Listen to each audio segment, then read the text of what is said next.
Korban pembunuhan dukun pengganda uang di Banjarnegara diduga mencapai 11 orang.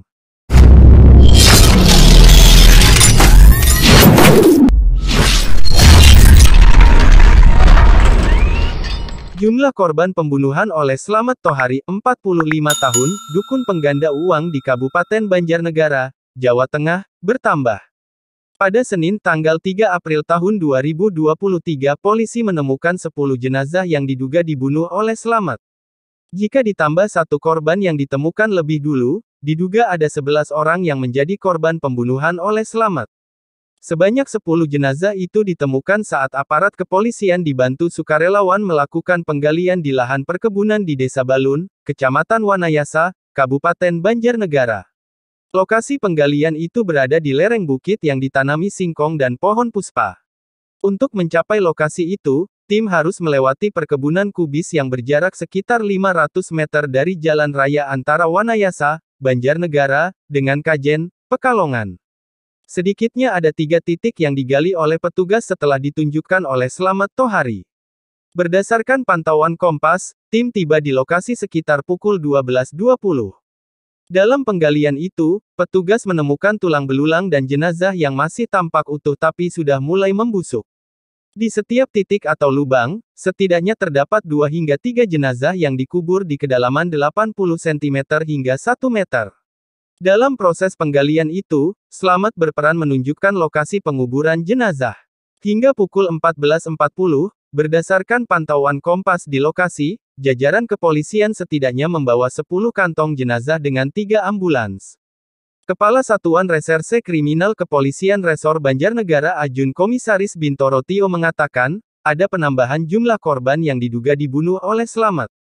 Namun, dia belum bersedia merinci berapa total korban dan identitas mereka. Pada intinya, saat ini ada penambahan jumlah korban. Untuk selanjutnya, jumlah korban berapa dan identitasnya dapat dijelaskan oleh pimpinan kami. Itu lokasi di area kebun yang sama dimiliki oleh ST. Slamet Tohari, kata Bintoro yang memimpin penggalian dan pencarian jenazah. Terungkapnya pembunuhan oleh Slamet itu berawal dari laporan hilangnya seorang korban berinisial Po, 53 asal Sukabumi, Jawa Barat. Menurut keterangan keluarga korban, pada Kamis tanggal 23 Maret tahun 2023 Po berangkat ke Banjarnegara untuk menemui Slamet. Saat sampai di rumah Slamet, korban yang berjenis kelamin laki-laki itu sempat mengirimkan pesan melalui aplikasi WhatsApp kepada anaknya. Dalam pesan itu, Po sempat mengatakan jika dirinya tidak ada kabar selama beberapa hari, sang anak diminta datang ke rumah Slamet bersama aparat. Ini di rumahnya Pak Slamet. Buat jaga-jaga kalau umur ayah pendek, misal ayah tidak ada kabar sampai minggu, langsung saja ke lokasi bersama aparat, ujar Kapolres Banjarnegara Ajun Komisaris Besar Hendri Yulianto membacakan pesan tersebut. Pada Jumat tanggal 24 Maret tahun 2023 Po mulai tidak bisa dihubungi karena telepon selulernya tidak aktif. Pihak keluarga kemudian melaporkan kasus ini kepada Polres Banjarnegara, Senin tanggal 27 Maret tahun 2023. Kepolisian lalu menelusuri lokasi Slamet dan melakukan penyelidikan. Berdasarkan hasil penyelidikan itu, terungkap bahwa Po telah dibunuh oleh Slamet dan jenazahnya sudah dikuburkan. Korban telah dikubur di jalan setapak menuju ke hutan di Wanayasa, ungkap Hendri.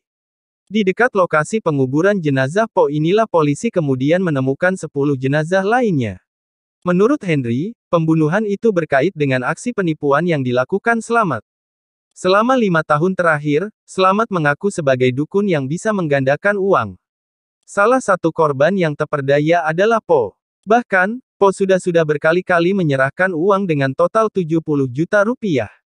Namun, karena praktik penggandaan uang itu tak kunjung membuahkan hasil, Po berkali-kali menagih kepada Slamet. Karena kesal, Slamet akhirnya membunuh korban dengan cara diracun. Korban terus menagih mana hasil penggandaan uangnya. Akhirnya tersangka kesal dan memberikan minuman berisi potas kepada korban, papar Hendri. Hendri menambahkan, dalam menjalankan aksinya sebagai dukun pengganda uang, tersangka dibantu oleh seseorang berinisial BS 33.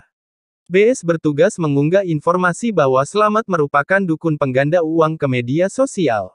Dia menambahkan, Slamet dijerat dengan pasal 340 Kitab Undang-Undang Hukum Pidana KUHP tentang pembunuhan berencana. Ancaman hukuman terberat untuk dia adalah hukuman mati. Sementara itu, Slamet mengatakan, Po menyerahkan uang kepada dirinya secara bertahap.